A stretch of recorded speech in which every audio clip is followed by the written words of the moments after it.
Olá, aqui é André, se você está no Baú Literário. O vídeo de hoje eu vim mostrar pra vocês as minhas leituras de fevereiro e a leitura de março. Isso mesmo, você não ouviu errado, a leitura de março. Em fevereiro eu fiquei muito feliz porque eu consegui manter o meu ritmo de janeiro. Em janeiro eu tinha lido 4 livros e em fevereiro eu continuei na margem dos 4 ali. O primeiro livro que eu concluí em fevereiro foi Vilão, da Vi Schwab. Eu não amei, não favoritei o livro, mas eu achei ele muito bom. Ele conseguiu me prender do começo ao fim. Aqui a gente vai ter 2 amigos a princípio, né? A história vai intercalando no presente e no passado. Então a gente vai vendo a história, a trajetória desses 2 amigos. Por causa da faculdade, eles começaram a fazer um teste sobre um assunto que eles chamam de pessoas extraordinárias, que são nada mais nada menos do que pessoas com poderes. Eles se envolvem demais nessa pesquisa e por conta disso eles acabam se separando, acabando a amizade entre eles e um virando o vilão do outro. E essa é a parte que eu mais gosto nesse livro, porque a gente não tem um vilão e um mocinho muito, sabe, preto no branco, assim, esse é vilão, esse é mocinho. Não, os personagens são muito cinzas, eles circulam entre isso de ser vilão e mocinho, sabe? O mocinho da história não é tão mocinho assim, a gente vai vendo que ele fez muita coisa errada, continua fazendo. No final das contas, eu tava torcendo pros 2 se dar mal, porque nenhum deles é, assim, tão bom, tá? Os 2 são vilões. Todos eles têm um porquê, todos eles têm uma razão pra fazer o que fazem. Vai do leitor achar essa razão plausível ou não. Eu não achei, pelo menos, a de nenhum dos 2. Adorei que tem várias críticas aqui. Crítica à religião, que não é um ataque, mas sim uma crítica mesmo, pra fazer você pensar sobre várias coisas. Crítica a amizades tóxicas. Se tiver uma continuação e ela vier pro Brasil, eu com certeza vou ler. Antes de eu continuar a falar minha próxima leitura, vou pedir pra vocês já dar o seu like aqui nesse vídeo, antes que você se esqueça. Você vai embora sem dar o meu like aqui. Se inscreve no canal. Se você gostar de algum desses livros que eu falar aqui embaixo vai ter um link pra eles direto pra Amazon. E comprando por esse link você não paga nada a mais por isso, você só ajuda o canal aqui com uma pequena comissão. Se você quiser alguma resenha específica de algum livro que eu estiver falando aqui, é só colocar aqui nos comentários. Segundo livro de fevereiro, um livro que até hoje não sei muito o que sentir sobre ele, O Ano da Graça, da Kim Liggett. Acho que é isso. E a gente vai ter uma cidadezinha chamada Condado, e o que acontece nessa cidade? Ela é toda murada e protegida, e as pessoas vivem lá dentro. Só que as mulheres dessa cidade, elas são divididas por cores de fita. As crianças usam a cor branca, as adolescentes, né, usam a cor vermelha e as casadas usam a preta. A gente não sabe o que aconteceu pra chegar naquilo ali, mas eles têm uma tradição ali naquele condado, que é o Ano da Graça. Quando uma menina completa 16 anos, ela é mandada pra fora desse condado, numa ilha, num lugar lá, pra elas meio que viverem lá por um ano inteiro. Só que assim, esse ano é recheado de superstição e de coisas não muito boas, tá? Muitas garotas não voltam do Ano da Graça. Elas morrem lá naquele lugar, ninguém sabe o que aconteceu. É proibido falar sobre o Ano da Graça no condado. E a nossa protagonista, a Tierney, se eu não me engano, é isso, ela tá fazendo 16 anos e ela vai pro Ano da Graça com outras meninas da mesma idade. E lá começa a acontecer umas coisas muito bizarras. Até então lá no condado ela é ensinada de um jeito, e quando ela chega lá, ela começa a repensar tudo que ela aprendeu. Nesse ponto o livro tava muito bom. Porém, enquanto eu lia, eu esperava mais. Não era um livro ruim, mas também não estava sendo um livro impressionante. Não foi um livro que, quando eu acabei de ler ele, eu fiquei, uou, que livro bom. Mas também não achei ruim. Só que aí eu li o agradecimento. Bem no finalzinho aqui tem os agradecimentos da autora, o porquê que ela fez esse livro, da onde ela tirou essa ideia. E o livro cresceu em mim. Depois que eu terminei de ler esse livro, eu fiquei com a sensação de, sabe, de aberto, de não ter resposta pro que eu queria, de não ter, não sei explicar em palavras. E aí eu entendi que esse não é um livro de conclusão, esse não é um livro de ataque, esse não é um livro de enfim, né, muitas coisas. Esse é um livro de esperança. E quando eu entendi isso, o livro fez muito mais sentido e cresceu muito mais em mim. Se vocês quiserem, posso fazer uma resenha melhor, porque aqui vai ficar mais difícil, né, de eu explanar isso. Mas é isso. Se você tá lendo esse livro, leia depois os agradecimentos da autora, porque pra mim funcionou muito eu ter lido esse agradecimento. Eu entendi muito mais a história que ela quis passar com o agradecimento dela. E a terceira leitura do ano, já posso dizer que é um dos favoritos do ano, se não o favorito. Até agora, ele é o único que eu favoritei, que é Um Lugar Bem Longe Daqui, da Delia Owens. Esse livro aqui, ele tava assim, numa hype tremenda. A mulher da Avon lá, a Legalmente Loira, Reese Witherspoon, ela fez um clube do livro, né, que ela tem, com esse livro aqui, e depois disso o livro estourou. Teve uma leitura conjunta com a Raid de Livro em Livro, e eu resolvi participar do tombo que eu levei, Pai do Céu. O livro é maravilhoso, eu dei 5 estrelas, favoritei. Esse é um romance de formação, ou seja, a gente vai acompanhar a vida da personagem principal, que é a Kia, ou Kaia, desde a infância dela até... A Kaia vive no pântano, sim, ela vive num pântano, com os pais e os irmãos. Só que, de repente, a família começa a sair da casa, um por um. Primeiro a mãe vai embora, depois alguns irmãos, e por último sobra ela e o pai só nesse pântano.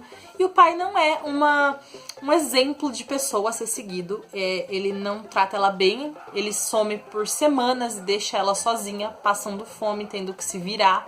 Então a Kaia, desde muito nova, aprendeu a dar os corre dela. Só que ela ama o pântano em que ela vive. Ela tem uma paixão descontrolada por esse lugar. Desde criança ela começa a ter uma coleção de penas das aves que vivem lá, coleção de concha. Então ela começa a coletar tudo que ela pode pra fazer a coleção. E aí o pessoal da cidade, né, da cidade vizinha do pântano, tem muito preconceito sobre o pessoal que vive nesses pântanos, e a Kaia sofre esse preconceito de um jeito assim absurdo. Toda vez que ela aparece na cidade, o povo olha ela feio, ela vai conversar com alguém, o povo desvia, tira os filhos de perto. É assim, triste, até que ela começa a achar umas pessoas que finalmente acolhem ela, ajudam ela. O livro é perfeito, maravilhoso, só que eu tenho que deixar avisado aqui que se você não tiver com o psicológico preparado, se você estiver na bad, não é um livro pra você, porque assim, é muito triste. E também tenho que falar aqui uma coisa sobre violência doméstica, né? O livro tem várias cenas sobre violência doméstica e algumas cenas bem gráficas até, e violência sexual, uma tentativa, e enfim, se você também tem algum gatilho sobre isso, é bom você estar avisado, tá? Porque pode sim te dar alguma coisa aí. Não é somente um livro em que a gente vai ver uma pessoa crescendo, né, forever aí. Tem uma investigação policial no meio, né? É um livro que também vai ter passado e presente intercalado. Então a gente vai ver a Kaia crescendo, né, ao longo do tempo, e o presente, eles achando um corpo, né, num certo lugar lá, e a polícia investigando isso. E é muito bom, porque enquanto você tá super interessada no desenvolvimento dessa pessoa, né, desse crescimento, você também tá interessada e intrigada com a morte que aconteceu, quem matou, por que matou. A autora também trabalha isso na gente, de a gente torcer pra algo ruim acontecer e a gente questionar isso no nosso interior, né? Interessante, achei muito bom. Chorei muito, achei o final do livro poético pra caramba. A autora soube fechar ele de um jeito em que fosse sensível. E depois de tantas leituras pesadas assim, minha cabeça tava o quê? Pedindo arrego, pedindo um romancezinho fofinho. Então eu peguei pra ler Sorte ou Azar, da Meg Cabot. Era justamente o que eu tava esperando, então não vai esperando ele um grande livro, maravilhoso, perfeito. Mas eu achei ele muito legal, muito gostosinho, é pra passar o tempo. Aqui a gente vai acompanhar a Jean, ou mais conhecida como Jinx. É mais ou menos uma palavra usada pra azar, né, em inglês, que é justamente por isso que ela tem esse apelido, porque ela é a garota mais azarada desse mundo. E no começo do livro a gente descobre que ela saiu da cidade dela por algum motivo. motivo que a gente não sabe ainda, mas que deu treta e ela teve que sair de lá e foi morar com os tios lá em Nova York. Chegando lá, ela descobre que uma das primas dela, que ela tinha muita afeição, né, que ela gostava pra caramba na infância, mudou muito e tá achando que é uma bruxa. Ela ouviu as histórias da avó falando sobre os ancestrais delas e uma dessas ancestrais era uma bruxa. Então ela acha que ela tem sangue de bruxa correndo na veia. Ela começa a fazer uns feitiços, uns negócios aí. Ela usa as coisas dela para o mal. Ao mesmo tempo a gente vai vendo um romance aqui nascendo, bem adolescente, que obviamente a gente já sabe o que vai acontecer com eles no final. Me surpreendeu porque eu não achei que iria pro caminho que foi, tá? O segredo da Jinx foi mais surpreendente do que eu achei que seria. Gostei bastante. Em fevereiro foram essas as minhas leituras. E em março o meu ritmo de leitura fez isso, ó. Despencou. Já expliquei um pouco do porquê aqui nesse vlog, vou deixar aqui nos cards pra vocês. Acabou que eu consegui ler um livro só de uma leitura coletiva do DLX, dos canais da Dessa, do Louca dos Livros, da Ray, do De Livro em Livro e da Maria do Xícara Quente. E foi a leitura do Estranho Sonhador, da Laini Taylor.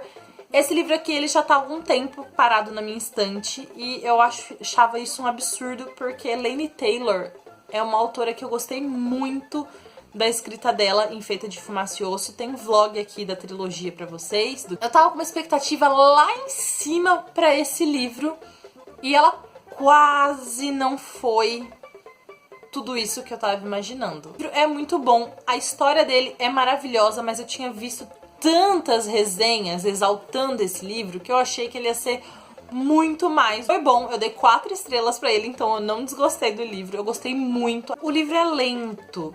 O ritmo dele é muito lento. Em Feita de Fumaça e Osso, isso já acontecia, né? Tinha umas partes muito lentas, mas o livro tinha bastante ação, então acelerava bastante. Aqui não tem isso, não tem ação. Esse é um livro de introdução, é uma duologia, né? Então o primeiro é sempre a introdução do mundo, dos personagens, e isso acaba que fica muito lento. Mas fora isso, eu gostei bastante, a história me cativou, me prendeu e eu quero muito a continuação. Aqui a gente vai conhecer o Laszlo, ele chama Laszlo Estranho, por isso Estranho Sonhador. E a vida inteira dele, ele viveu em orfanatos e depois que ele saiu de lá, ele foi trabalhar numa biblioteca super enorme e importante pra cidade. O emprego dos sonhos dele, porque Laszlo adorava livros, ele adorava conto de fada, ele adorava pesquisar. Ele era obcecado por uma cidade perdida. Ninguém lembra do nome. Quando alguém tenta falar dessa cidade, só chama ela pelo nome de Lamento, mas esse não é o nome verdadeiro dela. E o Laszlo enfiou na cabeça de que ele queria, porque queria desvendar os segredos e tudo dessa cidade. Isso virou lenda, né, no mundo deles. Ninguém acha que essa cidade realmente existiu. Todo mundo que tenta achar nunca volta. Então, assim, é algo que realmente todo mundo deixou pra trás. Só que um certo dia, uma caravana de pessoas de Lamento chega na cidade do Laszlo e ele fica simplesmente chocado, porque tudo que ele achou que era lenda é real. E ele acaba se juntando com essa caravana, indo pra Lamento. Ao mesmo tempo, a gente vai vendo outros personagens que tem a ver com magia, deuses. O ponto de vista que a gente tem dessa parte da história é da Sarai. E ela é uma peça muito importante sobre porque Lamento se chama Lamento. Enfim, os antepassados dela são muito importantes nesse ponto. Eu gostei bastante, não posso falar muito, porque senão eu acabo dando spoiler sem querer aqui pra vocês, mas eu gostei bastante do livro. E eu achei que tem muitas referências a Feita de Fumaça e Osso. Eu não achei nada confirmando se é do mesmo universo, se é do mesmo mundo. Se vocês sabem, deixa aqui embaixo pra mim se é realmente. Mas eu tenho umas teorias aí de que, se for do mesmo mundo, a gente vai ter várias explicações do que acontece lá em Feita de Fumaça e Osso através dessas histórias aqui. E é isso, espero que vocês tenham gostado. Se gostou, deixa seu joinha, se inscreve no canal, me conta quais foram as leituras que vocês fizeram nesses últimos tempos. Não se esquece de passar nas redes sociais, que estão sempre aqui embaixo, principalmente a do Instagram, Baú Literário com 2 Os no final, que é por lá que eu sempre conto que eu tô lendo, que eu tô assistindo, as séries, os filmes, enfim, tudo em tempo real. Também não se esquece de comprar pelo link da Amazon se você gostou de algum desses livros ou qualquer outro livro, qualquer outra coisa. Espero que vocês fiquem bem aí, todos com essa quarentena, fiquem em casa se puderem. Espero que vocês tenham gostado do vídeo e tchau!